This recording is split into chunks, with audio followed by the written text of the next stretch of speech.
These are supposed unreleased UFO images from NASA Apollo missions and other missions that they don't want us to see. This is by Stephen McCamley Collective Spark. Having researched the UFO extraterrestrial topic for more than 15 years and having his own unique experiences with sightings, he says that he came to realize these objects were indeed real a long time ago. Now we know that June 1st, the Department of Defense will be disclosing some of their information, and John Ratcliffe will be coming out to tell us more about those details. Now, in the meantime, for decades, there seemed to have been an official campaign of ridicule and secrecy. Roscoe Hillencotter, ex-CIA director, said, and this was quite evident amongst family, friends, and the general population, the idea that these objects could be real and may be from other civilizations not originating on our planet was considered a crazy conspiracy theory. But fast forward to today, we now have mainstream media outlets covering the topic in a credible way, most notably by, as of the late New York Times and CNN. Kindly support my Patreon account since YouTube has again demonetized my YouTube channel. The daily posts are 5 videos daily, and they are totally different from what I have on my YouTube channel. Thank you so much for your support and that you find all my content so interesting. You'll find the Patreon account details in the description box below.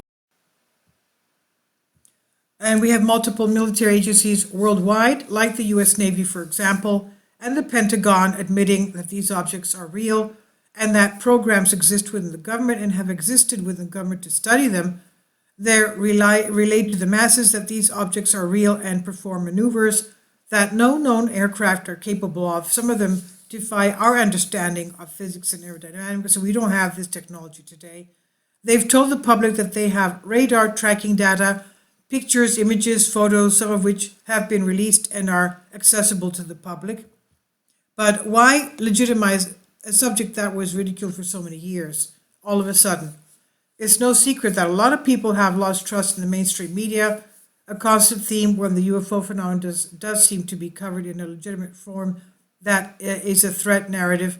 This is suspicious of UFO researchers like myself, he says, given the fact that the majority of these objects and sightings that have been documented over decades don't seem to present any behavior that indicates a threat. Curious, intrusive, perhaps, but not threat. And we recently, John Ratcliffe said that, various senators are very worried about the fact and warning us that these UFOs have been recently sighted over U.S. military installations and bases, some of them having nuclear facilities there. Now, going back to this, intrusive, curious, perhaps no threat, these UFOs, they said, when a story from a credible source emerges mentioning some kind of benevolent possibility, the story seems to be heavily ridiculed by mainstream media. Obviously, there's a lot of questions that remain unanswered. As of now, we can only speculate. And again, in a few months, the disclosure will be coming out. Now, he says, I've written about these questions in depth, in multiple articles, and we've been covering the topic for 11 years, and you can sift through the articles on the subjects here in the link of the article. Officially released pictures of UFOs are abundant and available within the public domain. All these the images I have here are all NASA images, by the way. Now, for example, photos taken by 2 Royal Canadian Air Force pilots, August 27, 1946, in Fort Macleod, Alberta, Canada. Then there are photos that aren't 100% verifiable, but do come from interesting sources. Nonetheless, they are always interesting to look at and speculate. Now, Robert Dean, who passed away a few years ago, was a retired U.S. Army Command Sergeant Major, high rank, who served for 28 years. And according to him, as he stated in his lecture, this is what he said. Ladies and gentlemen, my government, NASA, which many of us in the United States say stands for never a straight answer, proceeded to erase 40 rolls of film of the Apollo program, the flight to the moon, the flight around the moon, the landings on the moon, the walking guys here and there. They erased, for Christ's sake, 40 rolls of film of those events. Now we're talking about several thousand individual frames that were taken, so that the so-called authorities determined that you did not have the right to see. Oh, there were disruptive, socially unacceptable, politically unacceptable. I've become furious. I'm a retired command sergeant major. I was never famous for having a lot of patience, he said, end quote. Now, his claims of NASA erasing photos and videos have been made by many verified NASA and other employees. Dr. Norman Bergram, for example, a well-known scientist who worked for Ames Research Laboratory and NACA, National Advisory Committee for Aeronautics, and who's now known as Lockheed Martin, hinted at the same thing.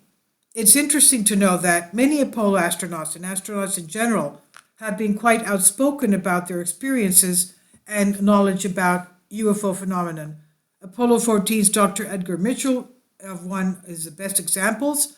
There are also a few astronauts who deny these claims, and they are the ones that seem to get the most attention within the mainstream media, which is odd. The implications of UFOs and extraterrestrial contacts are huge.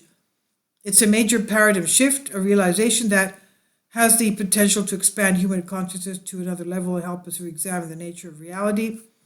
Now, there are those, of course, who claim, the archaeologists, anthropologists claim that these could be the remnants of Atlanteans who used to live for tens of thousands of years. And we even have the statements from Thoth the Atlantean, who wrote the Emerald Tablets, and you'll find the playlist of those videos on my playlists section. And he says that even after the sinking of Atlantis, there were many Atlanteans who changed their mind and decided to behave themselves, and he was one of them. And that they did have this type of very, very advanced technology, not only interstellar travel, but also interdimensional travel. So this is on Collective Spark Creative Commons, and please leave your comments, and thank you for your support.